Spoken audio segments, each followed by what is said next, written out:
po? Tao po? Ay! Hello, Mars! Magandang umaga! Halika, halika! Tagal natin hindi nagkita. O, Mars, kamusta ka na pala? Ay, eto, Mars. As usual, buntis na naman. Pang-ilan nyo na ba yan? Ah, pang-anim namin to. Actually, Mars, triplets to eh. Kaya medyo malaki-laki yung tiyan ko.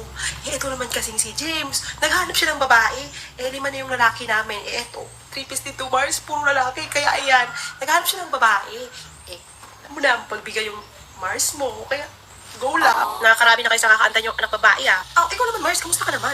Uy, lagi ko pinapanood yung reels mo, ah. Pabalik-balik ka na pala ng Germany ngayon. Ang gwapo naman pala ng ano mo, ng pangasawa mo. Sabi ka naman, hindi naman masyadong gwapo yun. At saka Mars, dapat magkaanak ka sa kanya. Ang gwapo-gwapo pa naman ang partner mo eh. Kapag magkakaanak kayo, naku, paniguradong ang ganda-ganda ng mga lahi ninyong dalawa, Mars. Wala, Mars. Napanito ako para tanungin sana yung hinala mo sa akin nung isang taon nakalipas. Medyo matagal-tagal na kasi. Baka naman meron ka dyan. Naku, Mars. Wala pa ako may babayan ngayon.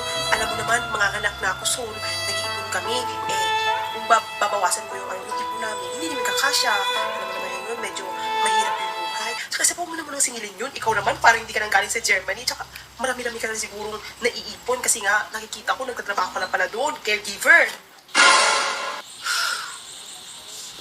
Eh, ano pa nga pang magagawa ko? Wala nga.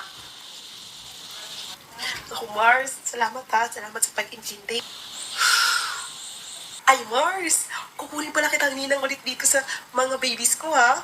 Alam mo na, favorite kitang kunin ninang kasi napakagalante mo naman kasi din magbigay. Tsaka huwag mo nang bigay-bigay ng mga tsokolate yung inaanak mo. Hindi mo ba pwedeng gawin pang cash na lang? Alam mo na, practical na tayo ngayon.